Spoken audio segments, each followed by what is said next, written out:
Hello student, Kalyani IAS academy को online platform पर आपका स्वागत है। मैं हूं लखन दायमा, आपको भारतीय राजव्यवस्था पढ़ा रहा हूं। फ्रेंड, आज की क्लास में मैं आपको पढ़ाने वाला हूं उपराष्ट्रपति के बारे में। तो भारत के उपराष्ट्रपति का टॉपिक एक ऐसा टॉपिक है जो एग्जाम में आपसे क्वेश्चन इससे ज़रूर पूछे जाते हैं। तो इंग्लिश में से वाइस प्रेसिडेंट कहा जाता है। फ्रेंड, आज इसमें आपको पढ़ाऊँगा मैं कि भारतीय संविधान में कहाँ पर उपराष्ट्रपति का प्रावधान है, इनके काम क्या हैं, इसके बाद में यह पद कहाँ से लिया गया है, ठीक है। और जब हमारे राष्ट्रपति का पद खाली होता है तो उनके स्थान पर किन परिस्थितियों में काम करेंगे, तो इन सभी के बारे में आज हम चर्चा करने वाले हैं। तो चलिए इसमें शुरू करते हैं भारत के उपराष्ट्रपति के बारे में। तो इन्हें हम वाइस प्रेसिडेंट कहते हैं। अब एग्जाम में आपसे क्वेश्चन पूछा जाता है कि जिस उपराष्ट्रपति के बारे में हम पढ़ते हैं या हमारे भारत के उपराष्ट्रपति का जो पद है यह किस देश से लिया गया है। तो आपको ध्यान रखना होगा फ्रेंड कि हमारे भारत में जो उपराष्ट्रपति पद हमने यहाँ पर स्थापित किया गया है, तो इस पद को हमने कहाँ से लिया है, तो आपको ध्यान रखना होगा संयुक्त राज्य अमेरिका से। तो यूएसए से यह पद हमने लिया है, या ये जो मॉडल है हमारे भारत में, तो ये मॉडल हमने कहाँ से प्राप्त किया है, संयुक्त राज्य अमेरिका से, यूएसए से हमने लिया है। ये आपको ध्यान रखना होगा।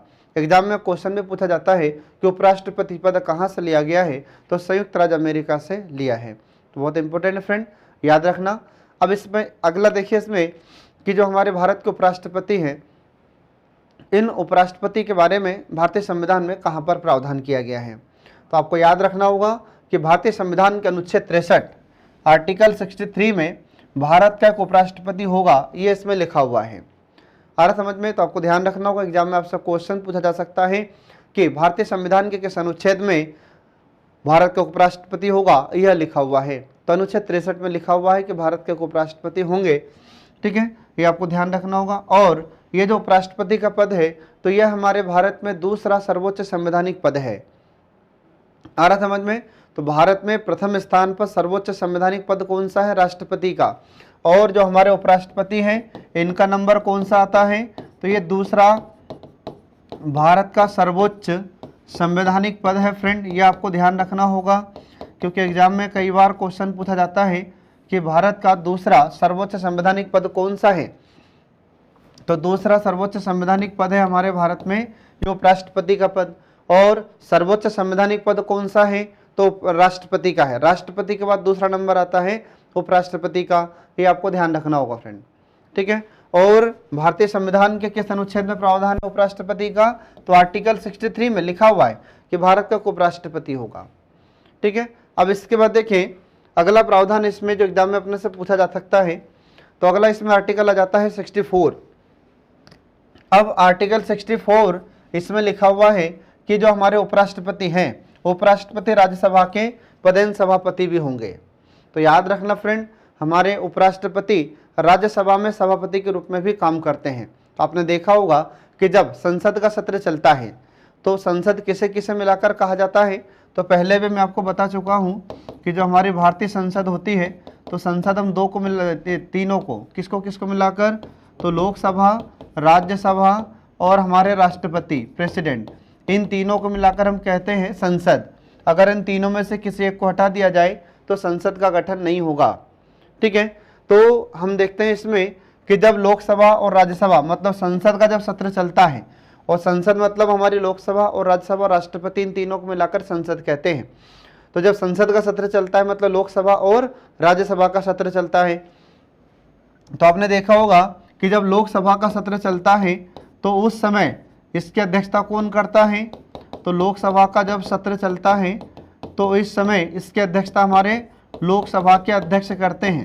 यह आपको ध्यान रखना हो, कौन अध्यक्षता करते हैं, तो ये लोकसभा के अध्यक्ष यहाँ पर अध्यक्षता करते हैं।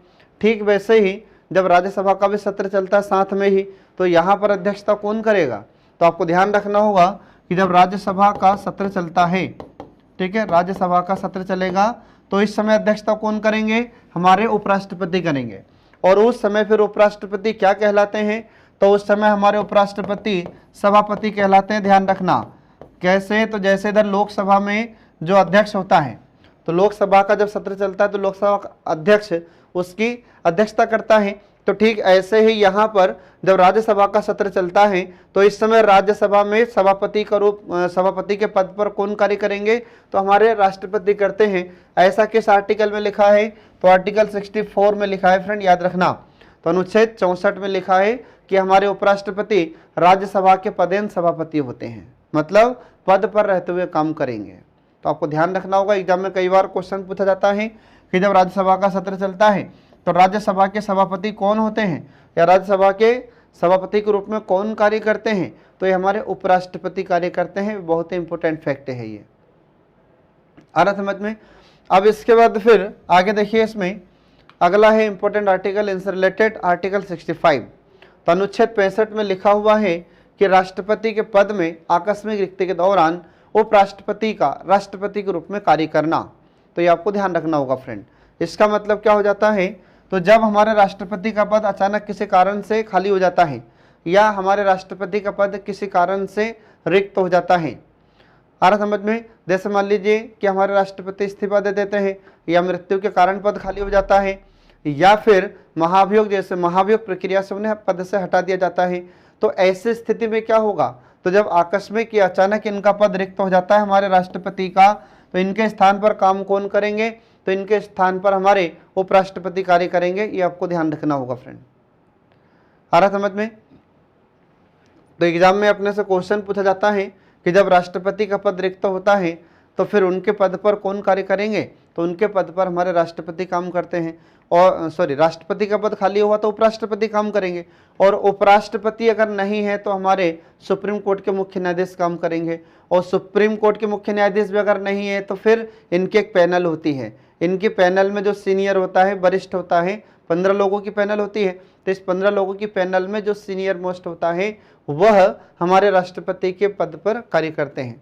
तो ये आपको ध्यान रखना होगा फ्रेंड, क्योंकि कई बार क्या होता है, पूछा जाता है कि अगर राष्ट्रपति नहीं है तो कौन काम करेंगे, उपराष्ट्रपति, और उपराष्ट्रपति भी नहीं है तो फिर हमारे सुप्रीम कोर्ट के मुख्य न्यायाधीश काम करते हैं, और सुप्रीम कोर्ट के मुख्य न्यायाधीश भी नहीं है तो फिर उनकी एक पैनल होती 15 लोगों की, जिसमें जो भी सीनियर होता है वह हमारे राष्ट्रपति के पद पर कार्य करते हैं। ये आपको ध्यान रखना होगा फ्रेंड, बहुत ही इंपॉर्टेंट है। अब इसके बाद देखिए नेक्स्ट इसमें आ जाता है अगला। तो अगला आर्टिकल है 65 का खंड 1। तो जो अनुच्छेद 65 है इसको कुछ पार्ट में डिवाइड किया गया है। तो इसमें पहला पार्ट देखिए, इसका पहला भाग देखिए कि अनुच्छेद 65 का खंड 1। तो अनुच्छेद 65 का खंड 1 ये कहता है कि जब राष्ट्रपति का पद खाली हो, मतलब राष्ट्रपति का पद रिक्त हो, तो किस कंडीशन में राष्ट्रपति का पद रिक्त हो सकता है। तो अनुच्छेद 65 के खंड 1 में लिखा है कि जब अचानक मृत्यु हो जाए राष्ट्रपति की, ठीक है, मृत्यु हो गई हो, या फिर क्या हो, पद त्याग दिया हो, मतलब इन्होंने खुद ने ही इस्तीफा दे दिया है, तो इस कारण से इनका पद खाली हो जाता है। और इसके बाद फिर उन्हें पद से हटाया गया हो, मतलब महाभियोग प्रक्रिया के माध्यम से उन्हें पद से हटा दिया गया है। तो ऐसे स्थिति में हमारे उपराष्ट्रपति उनके पद पर रहते कार्य करेंगे। आ रहा समझ में, ये आपको ध्यान रखना होगा फ्रेंड। इसके बाद फिर अब यहाँ पर एक बात आपको ध्यान रखना है कि जो अमेरिका के राष्ट्रपति हैं, अमेरिका के जो उपराष्ट्रपति हैं और हमारे भारत के उपराष्ट्रपति होते हैं, इनमें थोड़ा सा अंतर है। कैसे अंतर है, तो हमने यहाँ पर देखा कि जब हमारे यहाँ पर भारत में राष्ट्रपति का पद अचानक किसी कारण से रिक्त होता है, खाली होता है, तो हमारे उपराष्ट्रपति उनके पद पर काम करेंगे, लेकिन कब तक, जब तक कोई नए राष्ट्रपति न आ जाए तब तक उनके पद पर कार्य करेंगे, और ज़्यादा से ज़्यादा 6 महीने तक हमारे उपराष्ट्रपति राष्ट्रपति के पद पर कार्य करते हैं।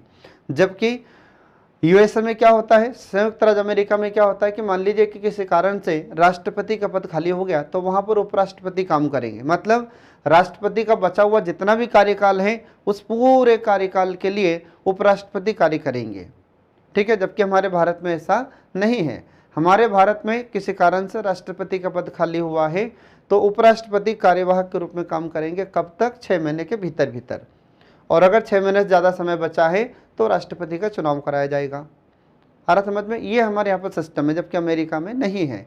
तो अमेरिका में क्या होता है, अभी थोड़ी देर पहले मैंने बताया कि अगर राष्ट्रपति का पद किसी कारण से खाली हो गया है तो जितना भी कार्यकाल बचा है उनके पद पर उपराष्ट्रपति कार्य करेंगे, जितना भी टाइम बचा है। तो इसे कहा जाता है हिज सुपरफ्लुअस हाइनेस, ठीक है फ्रेंड। तो ये आपको ध्यान रखना होगा तो हिज सुपरफ्लुअस हाइनेस का मतलब होता है उनकी अतिशयोक्ति उच्चता, ये उसको कहते हैं यूएसए में। अब इसके बाद देखिए, तो ये बताया मैंने आपको आर्टिकल 65 का खंड 1। अब इसके बाद देखिए अगला पार्ट इसमें आ जाता है आर्टिकल 65 का खंड 2, तो अनुच्छेद 65 का खंड 2। अब इसमें क्या लिखा हुआ है, तो इसमें लिखा है कि अनुपस्थिति मतलब किसी कारण से राष्ट्रपति का पद खाली हो गया हो, या अनुपस्थित है किसी कारण से, या फिर क्या हो सकता है मान लो बीमारी के कारण नहीं आ पा रहे हैं, या अन्य कारणों से राष्ट्रपति अपने कर्तव्यों का निर्वहन करने में असमर्थ हैं, तो ऐसे स्थिति में हमारे भारत के उपराष्ट्रपति राष्ट्रपति के पद पर कार्यवाहक के रूप में कार्य करेंगे। इसके बाद फिर अगला जाता है, इसमें देखिए आर्टिकल 65 का खंड 3 मतलब अनुच्छेद 65 का खंड 3। अब इसमें क्या लिखा हुआ है, तो सभी शक्तियों, विशेष अधिकारों, उपलब्धियों, भत्तों और हकदार, मतलब ये होगा कि जब हमारे उपराष्ट्रपति राष्ट्रपति के पद पर कार्य करेंगे, चाहे जितने भी दिन करें, चाहे 10 दिन करे, 15 दिन करे, 1 महीने करे, 2 महीने करे, लेकिन 6 महीने से ज़्यादा नहीं कर सकते, ठीक है ना। तो मान लीजिए कि हमारे उपराष्ट्रपति राष्ट्रपति के पद पर जब कार्य करेंगे तो जितने भी दिन करें, तो राष्ट्रपति की समस्त शक्तियों का उपयोग हमारे उपराष्ट्रपति करेंगे। इसके बाद में हमारे राष्ट्रपति के समस्त विशेष अधिकारों का उपयोग हमारे उपराष्ट्रपति करेंगे। इसके बाद फिर राष्ट्रपति की जो उपलब्धियां हैं, इन सभी उपलब्धियों का उपयोग हमारे उपराष्ट्रपति करेंगे। इसके बाद में राष्ट्रपति के जितने वेतन और भत्ते हैं, उन सभी का उपयोग हमारे उपराष्ट्रपति करेंगे, या जितने भी राष्ट्रपति के वेतन भत्ते होते हैं, ये सभी लाभ हमारे उपराष्ट्रपति को प्राप्त होंगे जब तक हमारे उपराष्ट्रपति राष्ट्रपति के पद पर कार्य करेंगे तब तक। तो ये आपको ध्यान रखना होगा फ्रेंड, आ रहा समझ में, क्योंकि एग्जाम में क्वेश्चन पूछा जाता है कि जब राष्ट्रपति नहीं है तो उनके स्थान पर कौन काम करेंगे, तो उनके स्थान पर हमारे उपराष्ट्रपति कार्य करते हैं, ठीक है। और जब तक हमारे उपराष्ट्रपति राष्ट्रपति के पद पर कार्य करेंगे तब तक उन्हें सारे वेतन, भत्ते, अधिकार, शक्तियां और सभी सुविधाएं उन्हें उपराष्ट्रपति को प्राप्त होगी जो राष्ट्रपति को होती है, ठीक है। तो ये आपको ध्यान रखना होगा फ्रेंड।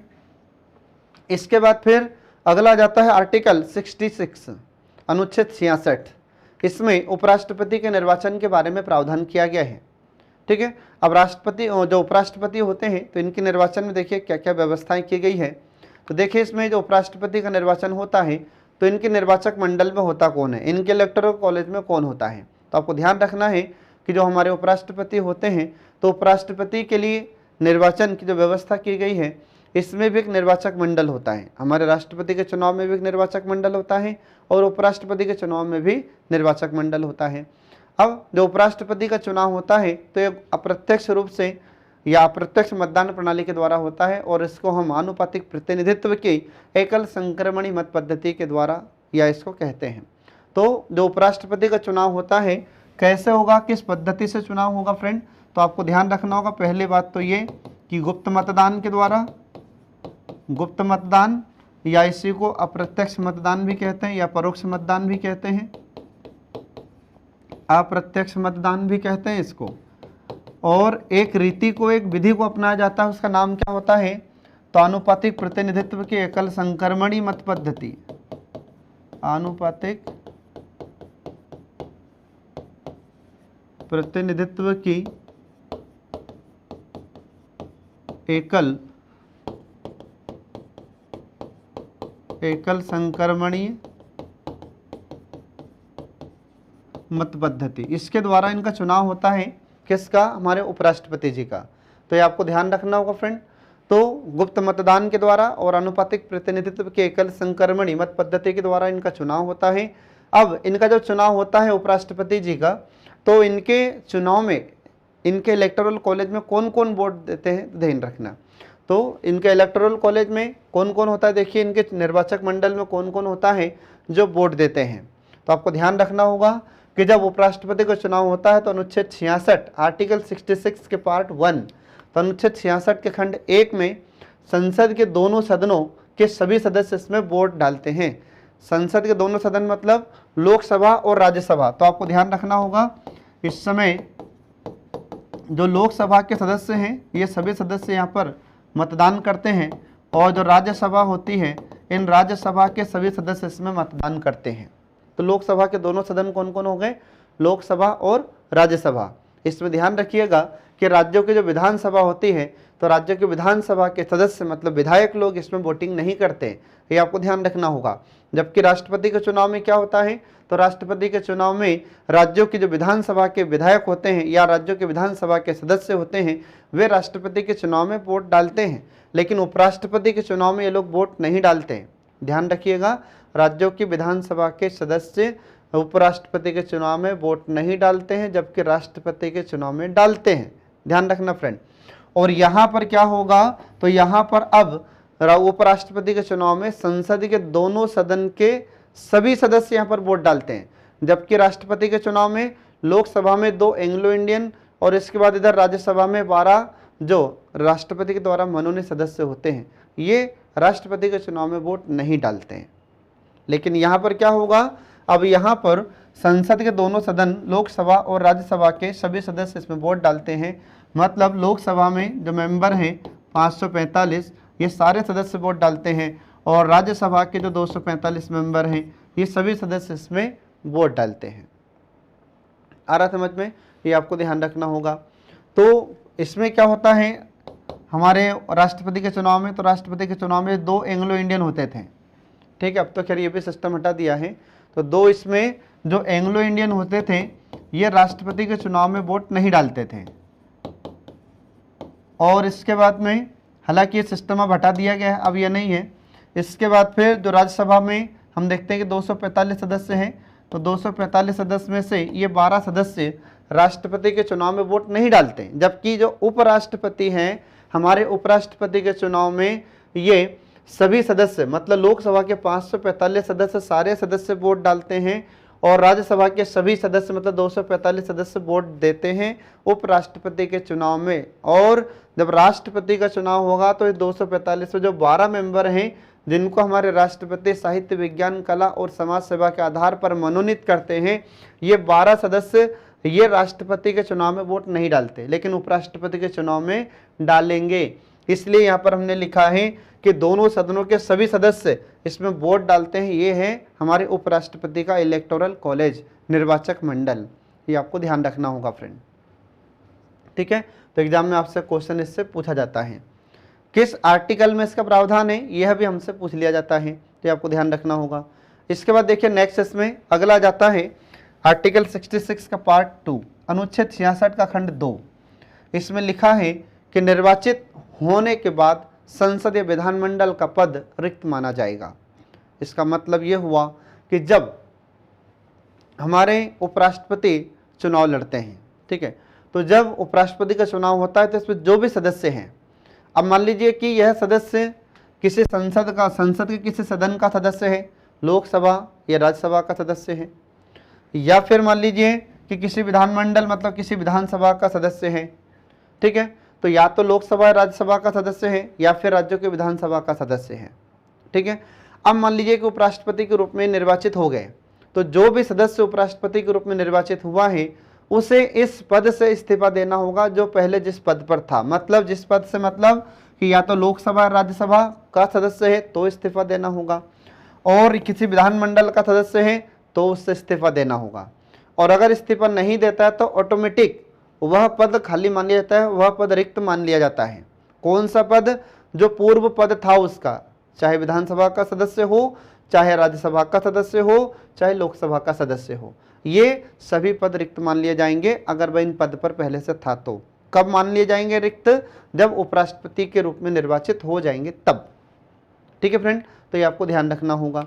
अब इसके बाद देखिए इसमें अगला प्रावधान आता है अनुच्छेद 66 का खंड 3। तो 66 खंड 3 में योग्यता का प्रावधान किया गया है। किसकी योग्यता, तो ये हमारे उपराष्ट्रपति की योग्यता का प्रावधान इसमें किया गया है। अब इसमें कौन उपराष्ट्रपति बन सकता है, तो इसके लिए कुछ योग्यताएं निर्धारित हैं। तो देखिए कौन कौन से इसके लिए योग्यताएं निर्धारित की गई है। पहली योग्यता, तो पहली योग्यता तो ये है कि भारत का नागरिक हो। सबसे पहली योग्यता आपको ध्यान रखना होगा फ्रेंड, ठीक है। पहली योग्यता क्या है कि वह भारत का नागरिक हो, सबसे पहली योग्यता। दूसरी योग्यता क्या है कि वह 35 वर्ष की आयु पूरी कर चुका हो। कितने वर्ष की, 35 वर्ष की आयु पूरी कर चुका हो। तो जो व्यक्ति भारत का नागरिक है, 35 वर्ष की आयु पूरी कर चुका है और इसके बाद राज्यसभा में सदस्य बनने की योग्यता रखता हो तो ऐसा व्यक्ति उपराष्ट्रपति का चुनाव लड़ सकता है। आ रहा समझ में? यह बात आपको ध्यान रखनी पड़ेगी फ्रेंड। तो इसमें प्रावधान किया गया है अनुच्छेद 66 के खंड 3 में कि इसके लिए योग्यता क्या है उपराष्ट्रपति पद के लिए। तो योग्यता यह है कि वह भारत का नागरिक हो, 35 वर्ष की आयु पूरी कर चुका हो, राज्यसभा में निर्वाचित होने की योग्यता रखता हो। तो ये योग्यता जो व्यक्ति धारण करता है वह उपराष्ट्रपति का चुनाव लड़ सकता है, ये आपको ध्यान रखना होगा। अब इसके बाद देखिए अगला आर्टिकल आ जाता है अनुच्छेद 66 का खंड 4। तो अनुच्छेद 66 खंड 4 या अनुच्छेद 66 का खंड 4, इसमें क्या लिखा है? तो इसमें लिखा है कि वह लाभ का पद धारण ना करता हो। तो यह भी एक योग्यता है कि किसे उपराष्ट्रपति अगर पद के लिए चुनाव लड़ना है या जिसे भी जो भी व्यक्ति उपराष्ट्रपति का पद का चुनाव लड़ना चाहता है, उपराष्ट्रपति का चुनाव लड़ना चाहता है, तो उसका लाभ का पद नहीं होना चाहिए। अब लाभ का पद से मतलब क्या होता है कि वह किसी केंद्र सरकार या राज्य सरकार की सेवा में सेवारत ना हो। आ रहा समझ में? और अगर राज्य सरकार या केंद्र सरकार की सेवा में सेवारत है तो उसे इस्तीफा देना होगा। आ रहा समझ फ्रेंड? ये आपको ध्यान रखना होगा। लेकिन ध्यान रहे कि कुछ ऐसे पद जिन्हें लाभ का पद नहीं माना जाता, तो वे कौन कौन से हैं जिन्हें लाभ का पद नहीं माना गया है? तो देखिए इसमें तो लाभ का पद नहीं होता है हमारे राष्ट्रपति का पद, ये लाभ का पद नहीं है। उपराष्ट्रपति लाभ का पद नहीं है। इसके बाद फिर राज्यपाल का पद, यह लाभ का पद नहीं है। इसके बाद फिर केंद्र सरकार या राज्य सरकार, संघ सरकार या राज्य सरकार में अगर मंत्री पद पर हैं तो वह मंत्री पद लाभ का पद नहीं माना गया है फ्रेंड। ठीक है, तो ये आपको ध्यान रखना होगा। तो एग्जाम में भी अगर क्वेश्चन पूछा जाए कि लाभ का पद कौन सा होता है या कौन सा नहीं होता है, तो याद रखिएगा कि केंद्र सरकार या राज्य सरकार की किसी भी अगर नौकरी में है, सेवा में है, तो अगर कोई भी नौकरी में अगर है केंद्र सरकार या राज्य सरकार की, तो वह लाभ के पद के अंतर्गत आता है। और अगर राष्ट्रपति, उपराष्ट्रपति, राज्यपाल या केंद्र सरकार या राज्य सरकार के मंत्री पद पर है तो ये लाभ के पद नहीं माने गए हैं। ठीक है, तो ये आपको ध्यान रखना होगा। इसके बाद फिर कब तक हमारे उपराष्ट्रपति पद पर कब तक मतलब कितनी बार हमारे उपराष्ट्रपति बन सकता है कोई भी भारत का नागरिक? तो कितनी बार बन सकता है, इसमें ऐसा कोई प्रावधान नहीं कि एक बार, दो बार से ज़्यादा नहीं बन सकता, ऐसा कुछ भी नहीं है। तो जैसे हमारे भारत में भी राष्ट्रपति कितने भी बार बन सकता है नागरिक भारत का, और ऐसे उपराष्ट्रपति के लिए प्रावधान है कितने भी बार उपराष्ट्रपति बन सकते हैं, इसमें कोई प्रतिबंध नहीं है। तो ये आपको ध्यान रखना होगा फ्रेंड। अब इसके बाद देखिए अगला जाता है कि जो हमारे उपराष्ट्रपति होते हैं तो इनको वेतन किस नाम से दिया जाता है और इनका वेतन वर्तमान में कितना है। तो आपको याद रखना होगा कि हमारे उपराष्ट्रपति का वेतन वर्तमान में तो रुपये 4 लाख इन्हें प्रति माह प्राप्त होता है, ये आपको ध्यान रखना होगा। ठीक है, एग्जाम में आपसे क्वेश्चन पूछा जाता है कि उपराष्ट्रपति का वेतन कितना है, तो इनका वेतन है रुपये 4 लाख प्रति माह इन्हें प्राप्त होता है। अब इसके बाद फिर अगला देखिए आर्टिकल 67 अनुच्छेद 67। तो अनुच्छेद 67 उपराष्ट्रपति की पदावधि का प्रावधान करता है। तो वैसे तो हमारे उपराष्ट्रपति जी का कार्यकाल कितना होता है, 5 वर्ष होता है। तो जैसे ही 5 वर्ष होगा ये इनका कार्यकाल समाप्त हो जाता है। ठीक है फ्रेंड, अब इसमें देखिए इसके बाद में कुछ महत्वपूर्ण प्रावधान है। तो जो अनुच्छेद 67 है, तो अनुच्छेद 67 का खंड क, इसमें इनके त्यागपत्र का प्रावधान किया गया है। ये हमारे उपराष्ट्रपति त्यागपत्र किसे देंगे, तो ये राष्ट्रपति को अपना त्यागपत्र दे सकते हैं। तो जो उपराष्ट्रपति होते हैं वैसे इनका कार्यकाल कितना है, 5 वर्ष का है, लेकिन इससे पहले भी इनका पद रिक्त हो सकता है, पद खाली हो सकता है। तो ये कौन से कारण है, तो पहला देखिए इसमें कि आर्टिकल 67 अनुच्छेद 67, तो अनुच्छेद 67 का खंड क, इसमें हमारे राष्ट्रपति को हमारे उपराष्ट्रपति त्यागपत्र दे सकते हैं। मतलब समय से पहले 5 वर्ष से पहले भी उपराष्ट्रपति अपना त्यागपत्र राष्ट्रपति को दे सकते हैं, ये आपको ध्यान रखना होगा। इसके बाद फिर दूसरा कारण यह है कि अनुच्छेद 67 के खंड ख में लिखा है कि पद से हटाए जाना। तो दूसरा कारण ये इनका पद रिक्त होने का या पद खाली होने का कि जब इनको पद से हटा दिया जाए, तो इनको पद से हटाने के लिए कहाँ पर प्रस्ताव लाया जाता है, तो राज्यसभा में। ध्यान रखना, इन्हें हटाने के लिए, उपराष्ट्रपति को हटाने के लिए सिर्फ और सिर्फ पहले राज्यसभा में ही प्रस्ताव लाया जा सकता है। लोकसभा में इन्हें हटाने के लिए पहले प्रस्ताव कभी नहीं लाया जा सकता। जबकि राष्ट्रपति में क्या हो सकता है, जब राष्ट्रपति को हटाना होता है तो किसी भी सदन में इनको हटाने के लिए प्रस्ताव ला सकते हैं, लेकिन यहाँ पर ऐसा बिल्कुल नहीं है। अगर उपराष्ट्रपति को हटाना है तो पहले लोकसभा में प्रस्ताव लाना होगा, और हटाने के लिए 14 दिन पहले हमारे उपराष्ट्रपति को सूचना देनी होगी, उन्हें बताना होगा कि आपको हटाने के लिए संकल्प या प्रस्ताव लाया जा रहा है। फिर इसके बाद में अब जब राज्यसभा में से प्रस्तुत किया जाएगा, राज्यसभा में से पेश किया जाता है, तो यह संकल्प बहुमत से राज्यसभा में पारित होना चाहिए, और जब राज्यसभा में पारित होगा तो उसके बाद फिर लोकसभा में पारित होना चाहिए। आ रहा समझ में? तो राज्यसभा में किस विधि से यह पारित होगा, तो प्रभावी बहुमत से राज्यसभा में पारित होना चाहिए। अब प्रभावी बहुमत का मतलब क्या हो जाता है, तो यहाँ पर प्रभावी बहुमत का मतलब विशेष बहुमत ही होता है। तो राज्यसभा में जितने सदस्य उपस्थित हैं उसके प्रभावी बहुमत मतलब उसका विशेष बहुमत से राज्यसभा में पारित होना चाहिए। समझ में आ रहा है फ्रेंड सभी को? तो ध्यान रखना है कि सर राज्यसभा में कैसे पारित होना चाहिए, तो राज्यसभा में प्रभावी बहुमत या विशेष बहुमत से पारित होना चाहिए। तो जितने सदस्य उपस्थित हैं उनके प्रभावी बहुमत से, विशेष बहुमत से यह प्रस्ताव पारित होना चाहिए राज्यसभा में। और जब राज्यसभा इसे पारित कर देती है तो उसके बाद लोकसभा के पास जाता है, और लोकसभा इसे सिर्फ सामान्य बहुमत से ही पारित करती है। तो सामान्य बहुमत मतलब क्या हो जाएगा, आधे से एक अधिक। ठीक है, तो ये आपको ध्यान रखना होगा फ्रेंड। इसके बाद फिर जब दोनों सदन इसे पारित कर देते हैं, दोनों सदन इस प्रस्ताव को, इनको हटाने के लिए जो प्रस्ताव पेश किया गया था, अगर दोनों सदन इसे पारित कर देते हैं तो फिर हमारे उपराष्ट्रपति को त्यागपत्र देना ही होता है।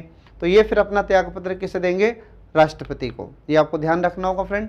इसके बाद फिर अगला आ जाता है अनुच्छेद 67 का खंड ग। तो अनुच्छेद 67 का खंड ग, इसमें क्या लिखा है कि उपराष्ट्रपति तब तक अपना पद धारण करेगा जब तक कि कोई उनका उत्तराधिकारी नहीं पद धारण कर लेता। जैसे यहाँ पर अभी दोनों सदन ने मान लो प्रस्ताव इनके खिलाफ में पास कर दिया, मतलब इनको हटाने के लिए प्रस्ताव पास कर दिया, तो उसके बाद भी हमारे उपराष्ट्रपति कब तक इस पद पर बने रहेंगे, जब तक कि कोई उनका नया उत्तराधिकारी उस पद धारण या उस पद को धारण नहीं कर लेता, तब तक हमारे उपराष्ट्रपति उस पद पर कार्य करते रहेंगे। तो ये आपको ध्यान रखना होगा फ्रेंड। ठीक है, अब इसके बाद देखिए अगला आ जाता है आर्टिकल 68 अनुच्छेद 68। अब अनुच्छेद 68 में क्या है, तो अनुच्छेद 68 में लिखा है कि उपराष्ट्रपति के पद में रिक्ति को भरने के लिए निर्वाचन का समय और आकस्मिक रिक्ति को भरने के लिए निर्वाचित व्यक्ति की पदावधि। मतलब ये कि अगर मान लीजिए किसी कारण से उपराष्ट्रपति का पद रिक्त हो जाता है तो उसके भरने के लिए निर्वाचन का समय कितना होगा, और आकस्मिक रिक्ति को भरने के लिए निर्वाचित व्यक्ति की पदावधि कब तक होगी। तो देखिए इसमें कुछ कारण इसमें बताए गए हैं। तो पहला पॉइंट इसमें यह है कि पदावधि की समाप्ति से पहले ही पूर्ण कर लिया जाएगा। आ रहा समझ में? मान लो कि जो उपराष्ट्रपति है इनका पद किसी कारण से रिक्त हो जाता है, तो उनकी जो पद की अवधि है वो समाप्त होने से पहले ही ये इनका चुनाव करवा लिया जाता है। आ रहा समझ में? इसके बाद फिर दूसरा हो जाता है कि मृत्यु, पद त्याग या पद से हटाए जाने या कोई अन्य कारण से इनका पद रिक्त हुआ है तो फिर समय से पहले ही चुनाव करा लिया जाएगा। ये आपको ध्यान रखना होगा फ्रेंड। ठीक है, तो इस प्रकार से यहाँ पर उपराष्ट्रपति संबंधित आर्टिकल 68 बहुत इंपॉर्टेंट है फ्रेंड। अब इसके बाद फिर अगला इसमें जाता है आर्टिकल 69 अनुच्छेद 69। अनुच्छेद 69 में शपथ या प्रतिज्ञान का प्रावधान किया गया है।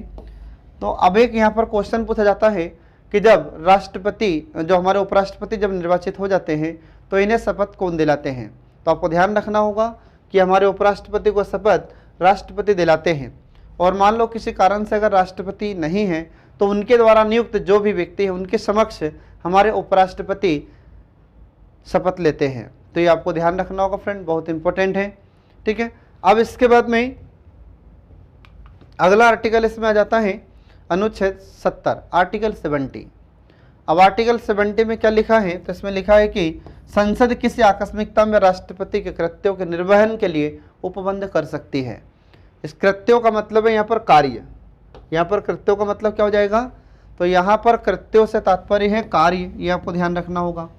तो जब किसी कारण से राष्ट्रपति का पद खाली होता है, राष्ट्रपति का पद रिक्त होता है, तो उनके पद पर काम कौन करेगा, तो इसके लिए हमारी संसद प्रावधान कर सकती है। तो हमारी संसद ने प्रावधान किया है कि उपराष्ट्रपति का, मतलब जब राष्ट्रपति का पद खाली हो जाता है तो उसके स्थान पर उपराष्ट्रपति काम करेंगे, और उपराष्ट्रपति नहीं है तो फिर हमारे सुप्रीम कोर्ट के मुख्य न्यायाधीश काम करेंगे, और सुप्रीम कोर्ट के मुख्य न्यायाधीश नहीं है तो फिर जो भी उनके 15 लोगों की पैनल में जो सीनियर होता है वह उनके पद पर काम करता है। ये आपको ध्यान रखना होगा फ्रेंड, ठीक है। इसके बाद फिर देखिए आर्टिकल 71, तो अनुच्छेद 71 या आर्टिकल 71, इसमें क्या प्रावधान किया गया है? तो इसमें लिखा हुआ है कि राष्ट्रपति या उपराष्ट्रपति के निर्वाचन से संबंधित विषय। अब इसमें देखिए कौन कौन से प्रावधान किए गए हैं।